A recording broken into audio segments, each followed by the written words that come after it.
नमस्कार, मेरा नाम भाऊ तोरसेकर। आप देख रहे हैं प्रतिपक्ष। दोस्तों, अब तो लोकसभा 2024 के चुनाव के पर्चे भरना तक शुरू हो गए।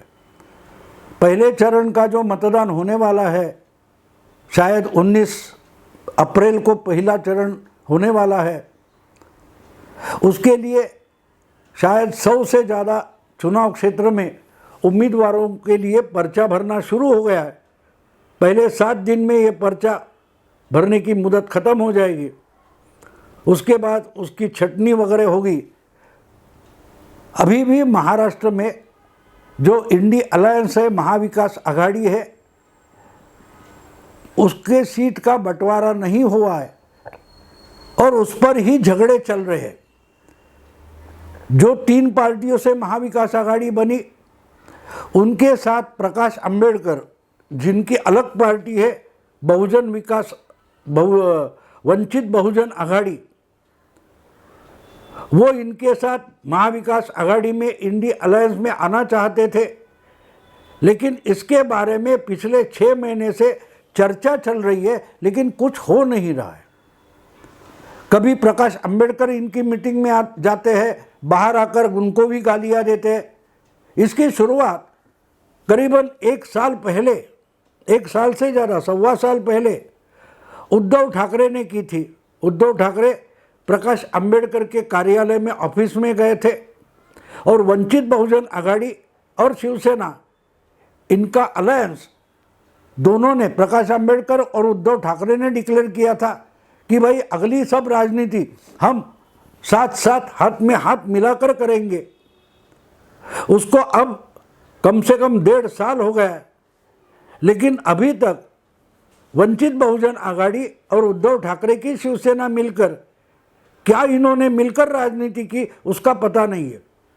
क्योंकि यहाँ इनके साथ अलायंस बना दिए उद्धव ठाकरे ने और वहाँ शरद पवार और कांग्रेस पार्टी के साथ उद्धव ठाकरे की आघाड़ी चल रही है। अब सवाल ये है कि अगर आपकी आघाड़ी है तो आप चौथी पार्टी के साथ बात कैसे कर सकते हो? या तो महाविकास आघाड़ी से प्रकाश अंबेडकर का कोई मतलब नहीं बनता। महाविकास आघाड़ी में जो हिस्सा उद्धव के पास आ जाएगा, उसमें से कुछ सीटें आप प्रकाश अंबेडकर को दे सकते हो। या तो प्रकाश अंबेडकर को महाविकास आघाड़ी में सम्मिलित किया जाए, इसके लिए उद्धव ठाकरे ने प्रयास करने चाहिए थे, लेकिन ऐसा कुछ हुआ नहीं। प्रकाश अंबेडकर दरवाजे के बाहर बैठकर लगातार प्रतीक्षा करते रहे कि कब मुझे अंदर बुलाएंगे, महाविकास आघाड़ी में बुलाएंगे, महाविकास आघाड़ी के नेता जो मीटिंग करते हैं उसमें बुलाएंगे, कब सीट बंटवारे के लिए वंचित बहुजन आघाड़ी से, महाविकास आघाड़ी से सब पार्टियों के नेता सीधी सीधी बात करेंगे। ये सब मामला पिछले 6 महीने से चल रहा है। 1 सितंबर को जब मुंबई में इंडिया अलायंस की और महाविकास आघाड़ी की बड़ी एक मीटिंग हो गई थी, सम्मेलन हुआ था हयात होटल में, वहाँ भी प्रकाश अंबेडकर को इनवाइट नहीं किया गया, न्योता नहीं दिया गया। उससे प्रकाश अंबेडकर गुस्सा हुए थे, लेकिन फिर भी ये क्या बोलते हैं, रोना धोना चलता रहा। अभी तो चुनाव शुरू हो गया है, पहले चरण के अर्ज दाखिल करना शुरू हो गया है, फिर भी इनके साथ प्रकाश अंबेडकर और महाविकास आघाड़ी का रिश्ता नाता क्या है, इसका ही पता नहीं है। लेकिन दोस्तों, अगर पिछले कुछ चुनावों का अनुभव हम सामने रखते हैं और सोचते हैं, तो एक बात साफ है कि प्रकाश अंबेडकर को इनके महाविकास आघाड़ी के साथ जाना ही नहीं था, ऐसा हम कंक्लूड कर सकते हैं, ऐसा हम निचोड़ निकाल सकते हैं, ऐसा हम निष्कर्ष निकाल सकते हैं। अगर जाना होता तो प्रकाश अंबेडकर इनके पीछे पड़ जाते, मनवा लेते उनको, या तो उनको नकार देते, सिरे से नकार देते कि भाई हमको आपके साथ आना ही नहीं है, हम अपनी ताकत। वैसी तो 1-2 बार उन्होंने बात की, लेकिन वो धमकी थी, इशारा था। 48 में से 42 सीटें वंचित बहुजन आघाड़ी अपनी ताकत पर लड़ सकते हैं। हमको आपकी ज़रूरत नहीं है, महाविकास आघाड़ी के साथ रहने की हमको ज़रूरत ही नहीं है। 42 सीटों के लिए वंचित बहुजन आघाड़ी ने पूरी सज्जता तैयारी की है, तो फिर भी आखिर तक प्रकाश अंबेडकर इनके साथ बातें भी क्यों करते। दूसरी तरफ से देखें तो महाविकास आघाड़ी के नेता यानी कांग्रेस, शरद पवार गुट और उद्धव ठाकरे गुट, ये तीनों पार्टियों के नेता साफ साफ वंचित बहुजन आघाड़ी को हम साथ में नहीं लेंगे ये भी नहीं बोल रहे थे। हाँ, हो रहा है, चर्चा हो रही है, बातचीत हो रही है, बात से हल निकलता है, ये सब गोल गोल गोल गोल जवाब दिए जा रहे थे। अब इनको भी यानी महाविकास आघाड़ी को भी वंचित बहुजन आघाड़ी या प्रकाश अंबेडकर की पार्टी को साथ लेना नहीं था, ये आम आदमी रास्ते पर का समझ गया। सिर्फ ये मान नहीं रहे, बच्चा से बच्चा जो होगा वो भी समझता है कि जिस ढंग से इनका बर्ताव चल रहा है इनको साथ में आना ही नहीं है, लेकिन एक भूल भुलैया तैयार करना है, एक दिखावा तैयार करना है कि भाई हमको तो साथ आना है, क्योंकि लड़ाई तो बड़ी है, डेमोक्रेसी गणतंत्र बचाना है, मोदी को हराना है, ये हमारा एक ही उद्देश्य है, एक ही निशाना है। और इसलिए मत कटना गलत होगा, एक साथ आना जरूरी है, तो एक साथ आने की कोशिश कर रहे हैं, ऐसा दिखावा तैयार करना था और दोनों को भी करना था। प्रकाश अंबेडकर को भी एक दिखावा कर रहे थे और महाविकास आघाड़ी के नेता भी एक दिखावा ही कर रहे थे, दिल से कोई जुड़ने को तैयार नहीं है। दोस्तों, एक बात साफ होती है, आप क्रिकेट मैच तो देखते होंगे, अगर अपना साथी अच्छी बैटिंग कर रहा है तो उसका जो दूसरे छोर पर होता है साथी उसका, तो वो ज़्यादा से ज़्यादा बॉलिंग खेलने की चांसेस अच्छे खेलने वालों को देता है, क्योंकि टीम को जिताना है। अगर मोदी को हराने वाली अपोजिशन की एक टीम है और उनका उद्देश्य एक ही है, टारगेट एक ही है कि मोदी को और बीजेपी को सत्ता से बाहर करना है, तो उनको अगर टारगेट पक्का है तो फायदा मेरा है या मेरे दूसरे साथी का है, ये सोच बाजू पड़ जाती है। और सोच इस ढंग से होती है, कोई भी उम्मीदवार हो, कोई भी पार्टी हो, हराना मोदी को है, लेकिन उस तरीके की सोच हमें दिखाई नहीं दे रही।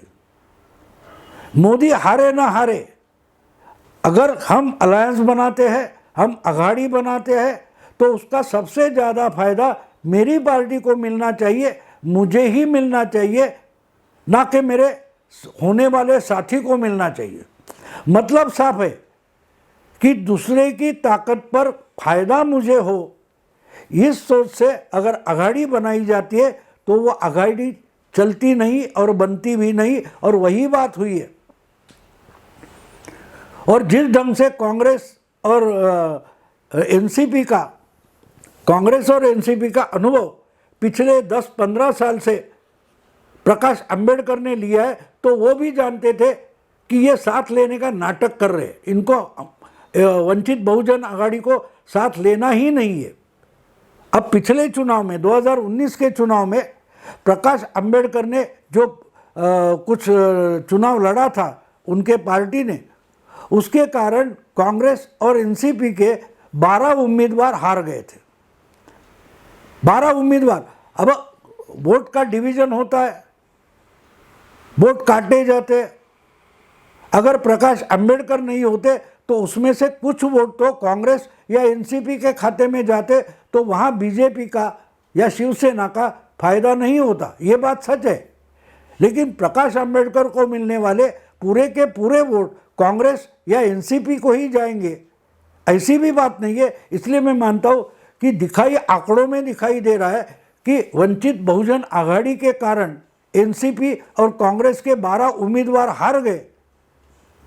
अगर प्रकाश अंबेडकर साथ होते तो वो 12 की 12 सीटें कांग्रेस या एनसीपी की आघाड़ी जीत जाती, ये भी गलत है। लेकिन एक बात और सच है कि 12 नहीं, तो कम से कम 6 या 8 सीटें तो कांग्रेस और एनसीपी को मिल जाती उनके बीजेपी के खिलाफ में, बीजेपी उस जगह हार जाती। लेकिन ये हुआ नहीं, क्योंकि कांग्रेस और एनसीपी प्रकाश अंबेडकर के साथ बातें बड़ी मीठी मीठी करते हैं, लेकिन उनको साथ नहीं लेना चाहते। अच्छा, ये बात जितनी सच है कि कांग्रेस और एनसीपी को प्रकाश अंबेडकर को साथ लेना ही नहीं है, ये बात सच है। लेकिन उतने ही ऐसे ही नज़र से हम प्रकाश अंबेडकर की राजनीति देखें, वंचित बहुजन आघाड़ी का जो पॉलिटिक्स चलता है वो समझने की कोशिश करें, तो वो भी इनके साथ जाना नहीं चाहते, ये भी सच्चाई है। अगर आपको साथ जाना है, 2 या 3 पार्टी 4 पार्टियां इकट्ठा आना चाहती है, तो सबसे पहले क्या होता है कि हम अपनी अपनी डिमांड रख देते, हमें हमारी मांग रख देते कि हमको 15 सीटें चाहिए, 10 सीटें चाहिए, 8 सीटें चाहिए। फिर हम बार्गेन करते, फिर बार्गेन करते कि भाई ठीक है 15 नहीं, लेकिन 10 से नीचे हम नहीं आएंगे। अगर नहीं 10 देते हो, मामला ख़त्म, हम अलग आप अलग। लेकिन जब आप सिर्फ मांगे रखते रहते हो और उस पर बार्गेनिंग भी नहीं करते, उस पर चर्चा भी नहीं करते, तो बात साफ है, आपको दिखावा करना है। और वंचित बहुजन आघाड़ी हो, वो कांग्रेस एनसीपी हो, महाविकास आघाड़ी हो, उद्धव ठाकरे की शिवसेना जो अभी अभी नहीं उनमें शामिल हुई है पिछले 2 साल से, वो उनको अगर हम देखें तो ये सब दूसरे का फायदा उठाना चाहते, ना दूसरे के लिए कुछ सैक्रिफाइस करना चाहते। तो बात साफ थी। और प्रकाश अंबेडकर बड़े पुराने चावल है, अनुभवी राजनेता है, वो भी जानते हैं कि ये दिखावा कर रहे, तो उन्होंने सोचा होगा कि मैं भी भूल भुलैया क्यों ना करूं, मैं भी दिखावा क्यों ना खड़ा करूं। अब अगर इसका फायदा बीजेपी को मिलने वाला है, तो शायद बीजेपी ऐसे विभीषण को मदद करेगी। प्रकाश अंबेडकर पर जो आरोप होता है कि वो हमेशा सेक्युलर वोट काटने की राजनीति करते, वो पूरी की पूरी झूठ नहीं बोली जा सकती, क्योंकि उसका फायदा अगर बीजेपी को मिल रहा है, तो बीजेपी और प्रकाश अंबेडकर की साठगांठ है, ये आरोप सिरे से नकारा नहीं जा सकता। कुछ तो हो सकता है। और ये फिर हो गया। मेरा एक ही सीधा साधा सवाल है, अगर प्रकाश अंबेडकर और क्या बोलते हैं महाविकास आघाड़ी, इनको अगर साथ आना ही नहीं था, तो पिछले 6-7 महीने से नाटक क्यों कर रहे थे? जो बात 2-3 घंटे बैठकर फटाफट उसका निचोड़ निकाला जा सकता है, निर्णय लिया जा सकता है कि भाई 48 सीटें हैं, प्रकाश अंबेडकर ने एक अच्छी ऑफर दी थी, हम 4 पार्टियां बनते, 12-12-12 4 लोग बांट लेंगे और काम शुरू करेंगे। ये 3-4 महीने पहले प्रकाश अंबेडकर ने बोला था। अब एनसीपी, कांग्रेस और उबाठा शिवसेना मिलकर बोल सकते थे भाई 12-12-12 नहीं, जिनका जितना वोट परसेंटेज है उस हिसाब से बंटवारा करते, तो प्रकाश अंबेडकर को 8 सीटें मिलेगी, शिवसेना को कुछ 16 सीटें मिलेगी, एनसीपी को कांग्रेस को 12-12 सीटें मिलेगी, ये तय हो सकता था। लेकिन जब आपको दिल से ऐसी कोई अलायंस करनी ही नहीं है, हाँ, लेकिन अपने अपने वोट बैंक है, अपना अपना मतदाता है, उनके सामने अगर नाटक पेश करना है, तो आप एक दिखावा खड़ा कर देते हो कि हमें देखो, हमको कोशिश कर रहे थे, सामने वाले दिल से हाथ बढ़ा नहीं रहे थे, इसलिए हम हाथ नहीं मिला सके। ये दोनों को, यानी शिवसेना, उबाठा, एनसीपी पवार की पार्टी, राहुल गांधी की कांग्रेस पार्टी, शरद पवार की एनसीपी, इनको मिलकर एक नाटक करना था कि हमने दलितों के वोट अलग ना पड़े, वो भी बीजेपी के खिलाफ आघाड़ी के साथ आए, इसलिए हमने आघाड़ी बनाने की पूरी कोशिश की। ये 3 पार्टियां दिखाना चाहती थी, और वही तमाशा या वही नाटक प्रकाश अंबेडकर की पार्टी भी कर रही थी। तो सवाल ये है कि जब पहले चरण के उम्मीदवारों के पर्चे भरना शुरू हो गया और अभी तक सीट का बंटवारा नहीं हो रहा है, और कल यानी जिस दिन से ये पर्चे भरना शुरू हो गया, उस दिन प्रकाश अंबेडकर ने एक बहुत बड़ा बोल्ड स्टेटमेंट कर दिया कि हम कांग्रेस पर भरोसा कर सकते हैं, हम कांग्रेस पर भरोसा कर सकते हैं, लेकिन उद्धव ठाकरे और शरद पवार, इन पर हमारा बिल्कुल भरोसा नहीं। अब देखो कितनी अजीब बात है, अब कितनी अजीब बात है। देखो 6 महीने पहले जब ये कोशिश शुरू हो गई, तब प्रकाश अंबेडकर बोल रहे थे कि हमारा कांग्रेस पर बिल्कुल भरोसा नहीं है, हम उद्धव ठाकरे के साथ हैं। और उद्धव ठाकरे कोशिश कर रहे थे कि वंचित बहुजन आघाड़ी को महाविकास आघाड़ी के साथ लिया जाए। अब वही प्रकाश अंबेडकर बोल रहे हैं कि उद्धव ठाकरे पर हमारा विश्वास नहीं है। अब सोचिए, यानी हर दिन हर पार्टी के, चारों पार्टी के नेता आप देखो, हर दिन एक नया बयान देते हैं, 2-3 दिन में वो बयान बदला जाता है, उसका टोन बदला जाता है, एक नई मांग आगे ली जाती है। और इसमें अभी देखो प्रकाश अंबेडकर ने एक खत लिखा है। किसको खत लिखा है?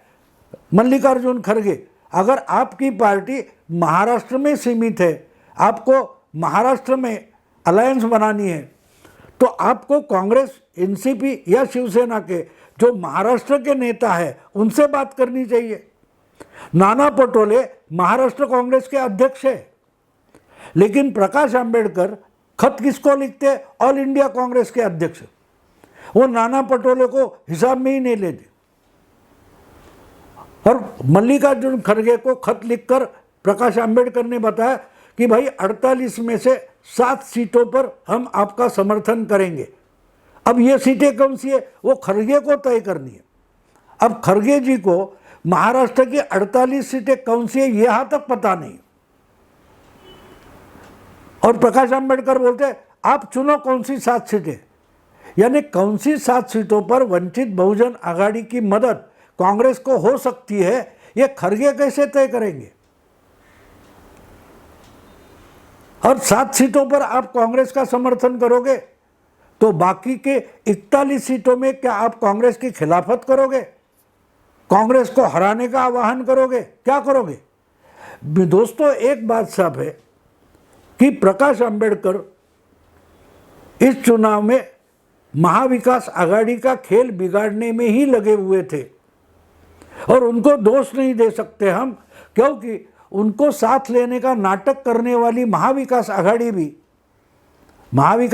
भी नाटक ही कर रही थी, साथ तो लेना नहीं था। इसलिए आखिर में कहाँ तक आ गए कि भाई महाविकास आघाड़ी की तरफ से संजय राउत बोलते कि हमने प्रकाश अंबेडकर को 4 सीटों की ऑफर दिए।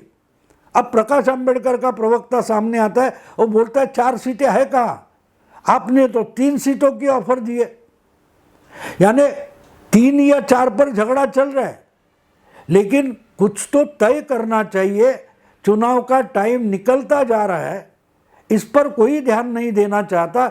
इसका मतलब साथ हुए तू दिखावा कर कि तू मुझे मार रहा है, और मैं दिखावा करूंगा कि मैं रो रहा हूं। ना कोई मारेगा ना कोई रोएगा, हाँ, लेकिन नाटक चलता रहेगा। मराठी में हमारे एक कहावत है की तू मारल्यासारखं कर, मी लागल्यासारखं करतो।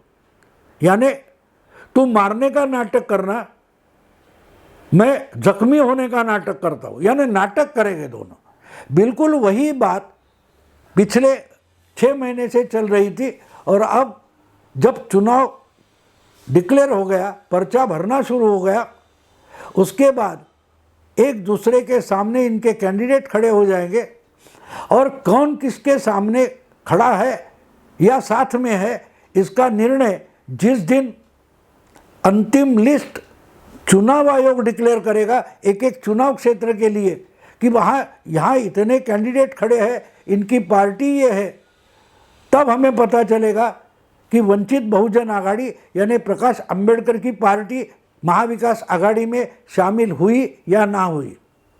महाविकास आघाड़ी ने प्रकाश अंबेडकर के साथ हाथ मिलाया या नहीं मिलाया, ये हम कब समझ पाएंगे? जिस दिन चुनाव आयोग एक क्षेत्र के लिए अंतिम उम्मीदवारों की लिस्ट डिक्लेयर करेगा। बात साफ है दोस्तों, प्रकाश अंबेडकर ने भी महाविकास आघाड़ी का खेल बिगाड़ दिया और महाविकास आघाड़ी समझती है कि हमने प्रकाश अंबेडकर को मूर्ख बनाया। दोस्तों अभी रुकता हूँ, अगर वीडियो पसंद है तो लाइक कीजिए, शेयर कीजिए, सब्सक्राइब कीजिए। नमस्कार।